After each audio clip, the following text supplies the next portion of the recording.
अस्सलामु अलैकुम वरहमतुल्लाहि वबरकातुहू। यकीनन आज का दौर साइंस का है और हर चीज़ में साइंस ने इतनी तरक्की की है कि लोग उसे अब साइंस के नज़रिए से ही देखते हैं और किसी दूसरे नज़रिए से देखना उसे पसंद नहीं करते।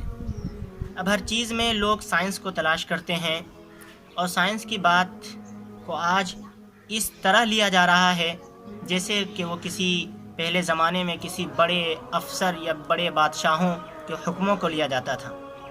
लेकिन ये बात हमें समझने की ज़रूरत है कि साइंस ये इंसानों की एक जमात है जिसने इस पर मेहनत की है और मेहनत व मशक्क़त के बाद वो किसी नतीजे पर पहुंचते हैं और वो नतीजा फिर हमारे सामने पेश करते हैं। तो ये इंसानों का कमाया हुआ, इंसानों की कसबी दौलत है।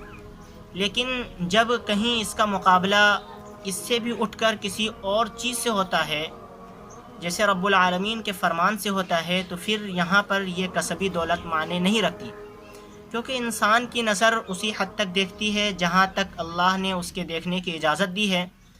और अल्लाह तबारक व तआला की नज़र ना हम इंसान उसका तसव्वुर कर सकते हैं कि अल्लाह किस दर्जे तक सोचते हैं, किस दर्जे तक जानते हैं, ना हमें उसका कुछ पता है। हम उसी चीज़ पर हुक्म लगाते हैं जिसको हम ज़ाहिरी तौर पर अपनी आँखों से देखते हैं या मुशाहिदा करते हैं या एहसास करते हैं या सोचते समझते हैं। लेकिन इसके पीछे के छुपे साइंस को, इसके पीछे के छुपे राज को हम बहुत मर्तबा देख नहीं पाते और हम उस पर किसी और चीज़ का हुक्म लगाते हैं और खालिक व मालिक का उस पर किसी और चीज़ का हुक्म रहता है। लिहाजा हमें चाहिए कि उस वक्त अपनी अक़लों को न लड़ाते हुए शरीयत के हुक्मों की इत्तिबा करें, क्योंकि मनक़ूलात को माक़ूलात के मुताबिक ढालना ये इल्म असरार तो है, ठीक तो है, लेकिन उन माक़ूलात को हम उन मनक़ूलात की इल्लत नहीं कह सकते और वह इल्लत हुआ भी नहीं करता है, बल्कि असल इल्लत तो अल्लाह तबारक व तआला का हुक्म देना हुआ करता है। याद रखिए कि जब तक बंदा आशिक नहीं बन जाता तब तक वो कामयाबी हासिल नहीं कर सकता। आप इब्लीस को ही ले लें कि इब्लीस, मौलाना अशरफ अली साहब थानवी रहमतुल्लाहि अलैह ने एक बात लिखी है कि इब्लीस के अंदर 4 सिफ़तों में से एक सिफ़त नहीं थी। अगर वो सिफ़त होती तो आज वो मरदूद ना होता।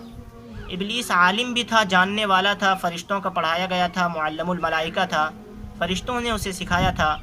और इब्लीस आबिद भी था, उन्होंने 70,000 साल तक इबादत की थी। इब्लीस आरिफ भी था, अल्लाह को पहचानता था कि अल्लाह किस टाइप के हैं, अल्लाह का मिजाज क्या है।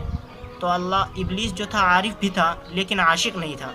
अगर आशिक होता तो अल्लाह तबारक व तआला जैसे ही हुक्म देते कि सजदा करो वो सजदा कर देता, लेकिन इस आशिक के ना होने की वजह से उन्होंने इनकार कर दिया और वो मरदूद हुआ। तो हमें भी चाहिए कि हम इस वाक़ये से सबक हासिल करें, कहीं ऐसा ना हो कि हमारा भी हश्र इस इश्क की कमी की वजह से इब्लीस जैसा ना हो जाए। अल्लाह तबारक व तआला हमें तमाम शुरूर व फितन से हिफाजत फरमाए।